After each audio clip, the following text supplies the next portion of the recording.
Hey, welcome back to Mocktails with Marina. I'm your host, Marina, and today I want to take you behind the scenes into something very personal.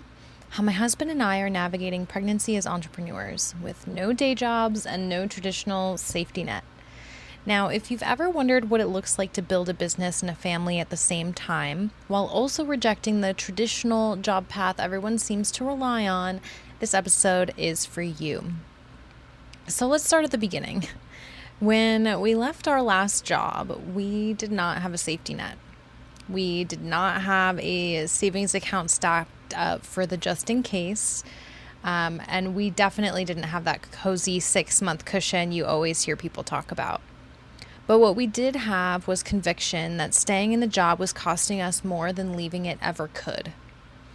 And then, life being life, the very first thing that happened after we took that leap, like literally a day after turning in our letter of resignation, we got slammed with a $9,000 vet bill. $9,000. I mean, talk about a wake-up call. It was like the universe saying, oh, you think you're ready to do this? Let's see. I won't lie, it was terrifying. There were tears. There were moments of, what have we done? But here's the thing. When you strip away the safety net, you discover just how resourceful you actually are. That bill forced us to stop messing around, and it forced us to get really serious about building something sustainable.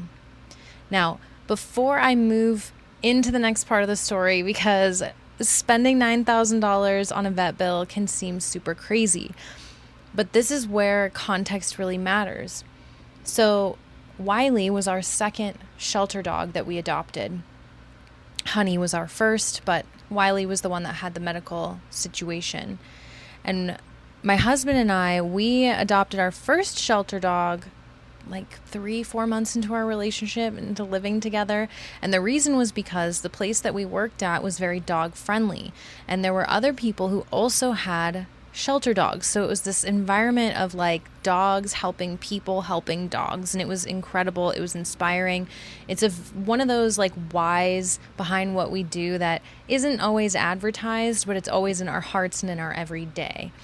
So, all of that being said, we got this dog from the shelter for $50, and he's such a sweetheart. He was so beloved. At the time, we only had him for a year. It didn't make sense to give up on him. And it also seemed spiritually like we were not ready to sacrifice a member of our family for our success. And once again, you really don't ever understand how resourceful you are unless you take away that safety net. But I want you to understand there are things that are required for survival, and then there are things that are required for feeling safe. And those are two very different standards of living. Okay, so it's not that our survival was ever at stake. It was that we didn't have the safety net. So we knew we had to hit the ground running. No questions, no strings attached. It's just what we had to do. And I want to also mention that we did all of this without building a plan B, right? So for the next year, after the whole Wiley incident of spending that $9K, all we did was build and deliver. And I don't mean that we like casually tinkered. I mean, for 40 to 80 hours per week, we were actively building. We didn't have other jobs to fall back on. Like, this was it, which meant we had to treat it like life or death. There were long days, weekends blurred into weekdays. There were late night brainstorms at the kitchen table. I mean, there were moments of doubt, of course. There always were. But little by little, the foundation came together. And again, when number one, you don't have that safety net, so you're really seeing how resourceful you are. And number two, you don't have some other plan to go into, so the other side of the safety net, right? That allows you to be so laser focused in a way that if you didn't set up your life building blocks in that way, you're not going to know what you're capable of. So this is the hard part about what we always tell people. You know, there's a lot of things we can coach and consult and even actively work on with you in your business. There are no problems that we haven't been able to either help solve or connect you with someone who can solve, right? But the one thing that we cannot do, we absolutely cannot do, is we can't teach you how to jump out of that safety net. We can't teach you how to build without a plan B. That's something that you innately have to discover for yourself. That's grit. That's the no guarantee that you must subscribe to without assuming you can just sue someone else or come after someone else for your dream not coming true. This is a gamble on you and you alone. And that's huge. That is a responsibility you have to accept. And it's huge. And I know that it's uncomfortable and it's unforgiving. It requires you to lean into faith beyond logic, beyond reason. I say, as a mathematician, as someone who's done a lot of this work for a very long time, there's still moments where you lean into faith because random things will happen. It's a new day every day. We're entering into a new era all the time, right? So what can we do? Yes, there's a lot of things that we can control and there's a lot of things that we cannot control. And getting very clear on what you can and cannot control is another thing that, you're forced to have a meeting with yourself. A lot of entrepreneurship requires you to see that if there's a problem in your business, more often than not, it's not, oh, we don't have enough money. That's a surface level issue, for example, or we don't have enough time to finish a project, don't have enough people on team, but that's not the actual problem. That's a symptom of a deeper problem that needs to be resolved. And 9.9 times out of 10, it always just goes right back to the ownership team and who they have potentially elected to, do the work within the business. So part of that leap of faith is understanding and trusting yourself to not only recognize these moments and discern between control and what you don't have control over, but also over time being able to adapt and understand that you're going to find that there's a lot of things you can't control, right? But going into things, understanding that you will adapt and grow and making that commitment to yourself that you're not going to give up. Oh, I'm too tired. No, you simply find the choice on the other side. Oh, I'm too broke. No, you simply find the choice on the other side.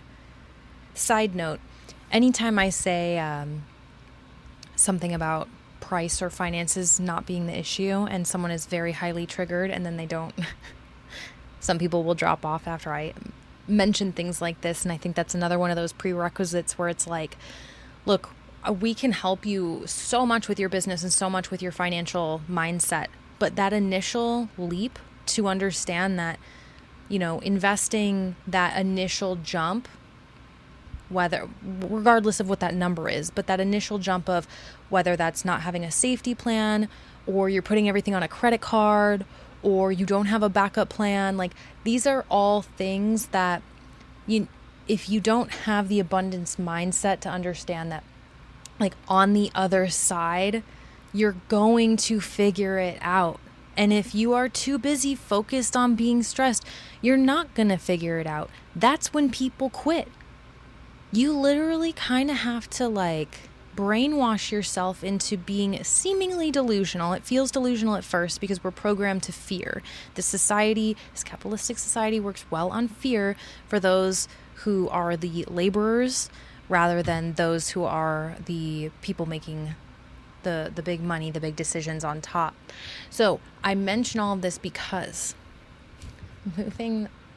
moving into an entrepreneurial venture in general requires you to not I need to be so zen and regulate my nervous system, but it's more so you're training your nervous system to ride the waves of instability and see it as an exciting ride rather than something that should cause you to go into a train wreck.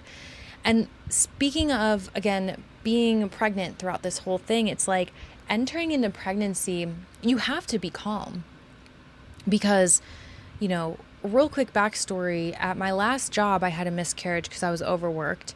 And then earlier this year, I had a miscarriage because it was right after the first year of business and my body was really getting ready, and I was dealing with a lot of stress and kind of I kind of had a little bit of a breakdown, I'd say, because there was just so much. It was unexpected, and it really just, we were like, oh my God, there's so many things to put in a row. And then of course the miscarriage happened, but then just literally a month later we got pregnant.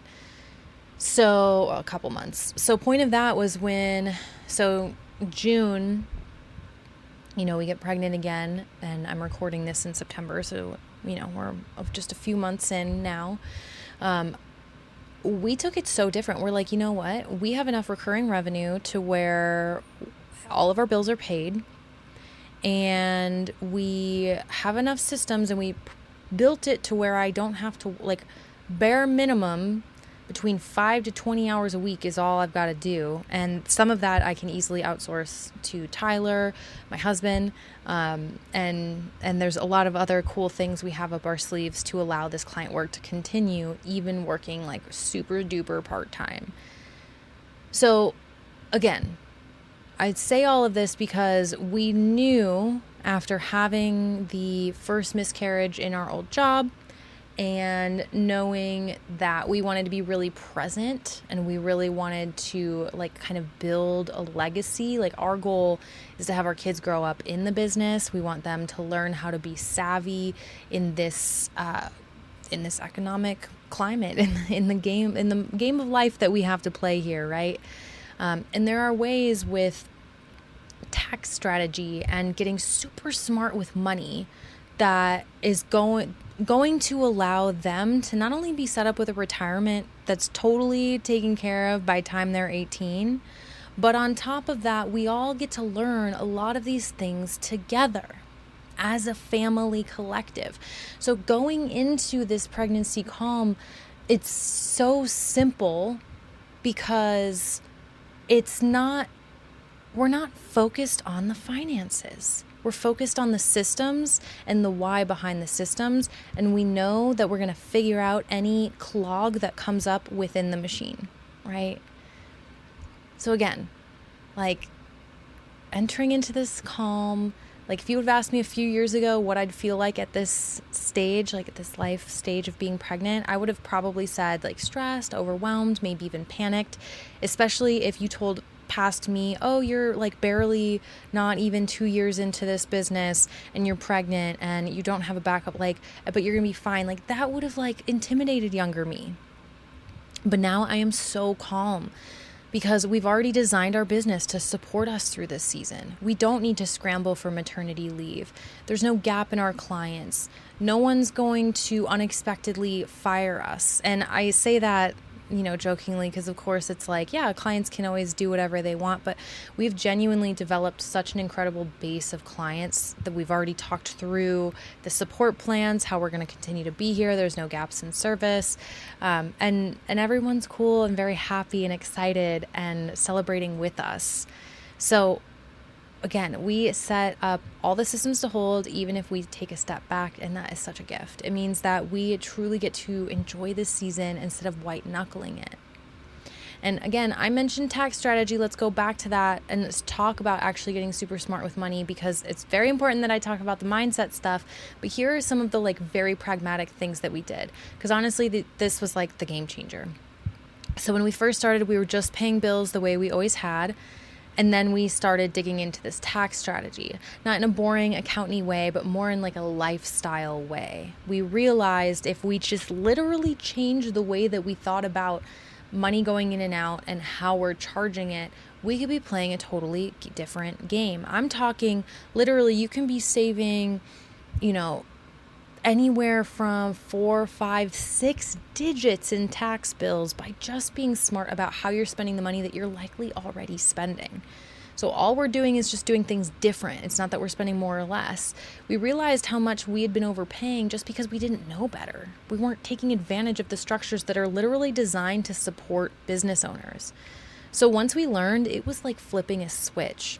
In our first year of business, technically, we were able to cover all expenses, but the way we were able to make it all look on paper was that we profited we made it look like we profited only $2,000, right? Because that's the way that the tax strategy we were able to put it out, right? So we ended up getting a tax refund. which was incredible. Like, you would think, like, most people, they're like, okay, well, I live in Arizona, for the record, so we do have state income tax for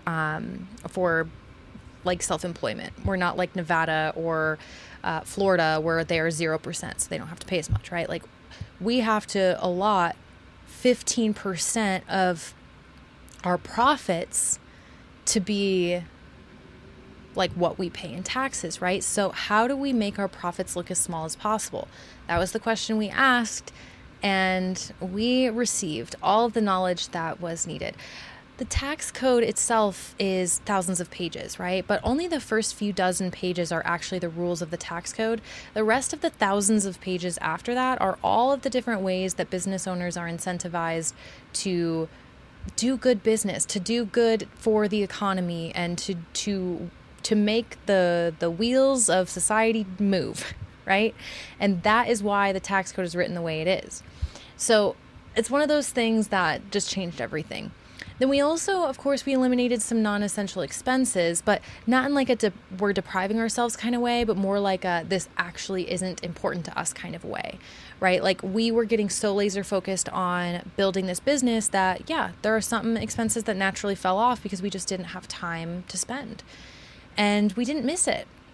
We got peace of mind because we also, like, number one, money stopped being this monster in the closet and it became something we were actively steering, right? But also, we chose to have a secondary location that's very remote, like literally very remote, 30 minutes to the nearest grocery store. And there's nothing around so that we can very much be focused. And so whenever there's activities, okay, take a walk and look at a mountain, right? Like, it's not like you have to go pay to get away. Like, you can literally just take a breath of the fresh air, and everything was good. So having clarity around finances in this way is so priceless. Now, I want to also mention that I've always had, not always, but I've always had the inkling, but I especially have the knowing now that jobs always felt very risky for me, like working for someone else, especially because I very early on started working for small business owners.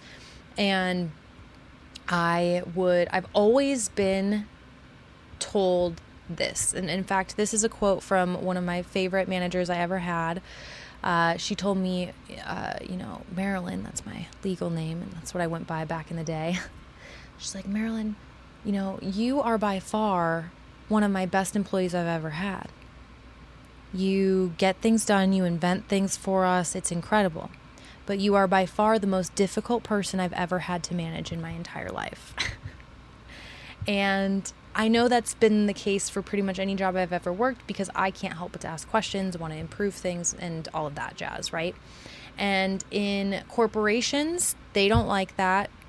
They don't usually mind. You're more like a fly. It's not like you're going to get fired, but it will suck your soul dry. So I ended up quitting corporate for that. But when it comes to working for other small businesses, like small business owners, it depends on the person, but I have run across many wolves, many narcissistic personalities that did not uphold their end of the bargain on what I brought to the table. And so what that caused was naturally a confrontation, which then meant, of course, no job security. No one wants no one wants employees to be like me. That's why I thrive in the consulting space, because you can't keep my mouth shut. I'm very opinionated, because I know what works and I know what doesn't. And if I see a problem that can be solved, I'm not gonna, I'll be polite. But I won't spare your feelings in a keep that information from you kind of way. So I mention all of this because for me and my personality type, jobs feel riskier.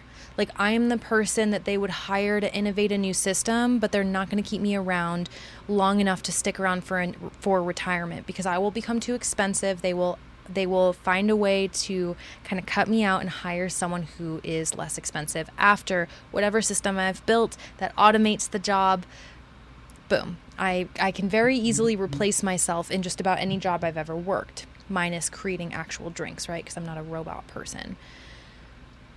So I mention this again because this point will not resonate with everybody and everyone's personality type. But if you are vibing with my content, it might be you. So I want to be real. Like, yes, it is scary to gamble when you have kids. I'm not going to pretend it's not. But for us, it was riskier to stay. Because let's do the math. Okay, daycare alone is going to eat up most of a paycheck. And beyond the money, there's a bigger piece. We don't want anyone else raising our kids. That's like worth millions of dollars to us. I can't explain how much that means to us. We want to be the ones there, teaching them, shaping them, showing them what we believe in. And if we've already built a business that sustains us, why would we walk away from that for a paycheck that doesn't even cover childcare? For us, the risk is not entrepreneurship. The risk is outsourcing our family for stability that isn't actually stable. And again, if you just take a look at these childcare costs and you truthfully, genuinely tell yourself that getting a job and wasting your time letting someone else raise your family is worth it, I can't help you if that is your mindset. If that seems okay to you, if that seems less risky, because it logically doesn't make sense on paper, at all whatsoever, period. It just doesn't. It makes more sense to figure out who you are, what your skills are, and figure out how you can monetize in between nap times, in between the things. Because I'm saying, we can genuinely run our business in 5 to 20 hours a week. Now, yes, I did mention that our setup phase was longer, right? We did 40 to 80 hour work weeks. It was very varied. In our first year, really the first 9 or 10 months, because it wasn't the full 12 months. We really got it all honed in by October. But it took that time to establish because we really started from nothing. I mean, I'm saying I didn't have an Instagram account. This podcast wasn't a thing. There was zero email list. We poured our hearts and soul into the last company we worked for. So we weren't actively trying to make nationwide and worldwide contacts, right? We weren't operating at the level we were. So we literally started from scratch. And, quite frankly, we had a lot of R&D. It's not that we didn't know what we wanted to do or how to do it. It was more so meeting people where they were at, where the economy specifically was at last year. And especially in this industry that is rapidly evolving and growing. So whenever I tell you my timelines, I don't want you to assume that this is going to necessarily relate to you. Again, doing high level, analytical work, starting a consulting firm is a totally different ballgame than starting a bar or a bottle shop or another type of coaching business. We just go so heavily and deeply into analytics that in and of itself just takes so much time. And not everybody is an analytics company, right? Not everybody is doing all of this hardcore research, going into all these different meetings all over with different government officials trying to figure out, what is the state of everything from every perspective, right? So that being said, we did make, I would say, not an entry-level business. This consulting firm, tech-wise, is very chill, but that was why our setup was a lot. If we were just doing a simple, if we were just doing one segment of the business that we have now, right, it would only take us, I would say, 8 weeks to set up, truthfully, and we could be making money within 3 months of any new revenue stream that we want to launch. So yeah, just wanted to throw that out there because I know that that's a big risk factor for a lot of people.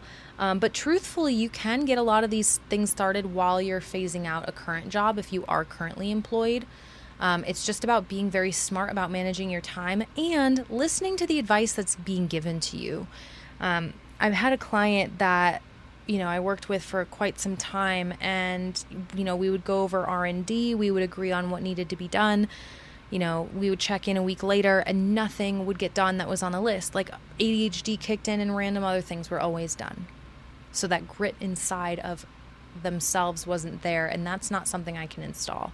I can give you a to-do list, I can help you do all the things, but I can't install passion. That's between you and God, my friend. Now, all of that being said, again, if you have a strong will, a passion, and again, the need for survival. It makes you resourceful, and it makes these things fall together. If you find that there is a lack of vision, a lack of clarity, a lack of a lot of things, well, it just turns out that you might just be a couple seasons behind where you think you are in terms of being ready to open a business, but you can accelerate time quite quickly by, again, just taking a look inside and understanding what is the true risk anywhere that you are feeling it, and what can you do to mitigate that feeling. A lot of those questions are answered inside of our programs, by the way. Now, the last thing I really want to mention here, though, and I know I already touched on it, but again, building generational wealth is something that is incredibly important to us. And that's literally impossible if you have a 9-to-5. Like, that's just not, the system is not set up that way. Like, even my parents and my husband's parents, both sides, we've seen careers that have taken off and they worked very hard. They got great retirement packages for themselves, but there's no way anything would turn into generational wealth. Why? Because even if you made 6 figures a year as a W-2 employee, they take all your time, right? They take unless you are really of this mindset that you are taking so much extra time, it's not possible. So this is the thing that really fires me up about really the lack of risk. Not lack of risk, but to me it's riskier to stay in a job, because if we want to make an actual difference in our bloodlines, if we want to help set our kids up to where they are living a different life than what we grew up in and where we're currently at, that's going to require us all to kind of quantum leap together, right? And even though Tyler and I are, leaps and bounds ahead of where we used to be, I can guarantee listening to this episode in 5 years, it's going to feel so funny, because we're always progressing towards a bigger goal. And we're very much looking forward to growing with our family and experiencing a lot of these things new for the first time, instead of just going on the template of what we already know. Right? So understanding that we're not just doing this for ourselves, but for our kids, it adds more grit instantly to the equation, right? Because by the time they're 18, they're not just going to have memories of mom and dad working all the time. They're going to have a business that they've been raised in. They're going to understand entrepreneurship as a second nature. And side note, it's not that we're passing along our businesses. We're going to teach them how to build their own so that they can sustain their own passion. We don't want to put them into a mold that they don't love, right? And it's all about investment strategies, tax strategy, and again, that general financial mindset that goes into creating that generational wealth around the business. It's rewriting the script. So when I say nothing is impossible, I mean it. The way we've chosen to build our family and our business proves that you don't have to accept the old model. You can design something that works for you, for your values, and for your future. So that's where we're at right now. In the middle of pregnancy, running our business, feeling calm, and believing deeply that this path is the right one for us. I share this not to say everyone should do it the way we are, but to encourage you to take a look at your own life and ask, what if the thing I'm scared of isn't actually the scariest option? Thank you for tuning in to this behind the scenes episode. And if you're also navigating pregnancy or family building, family life, and entrepreneurship, or maybe you're even just thinking about how to balance family and business, maybe potentially in the future or, near future, I'd absolutely love to hear from you. You are more than welcome to DM me on Instagram at Mocktails with Marina, or send me an email, hello@marinamars.com. I'd absolutely love to chat. And if you know someone who needs to hear this story, please share it with them. Until next time, cheers to building boldly. And if you need anything, you just let me know.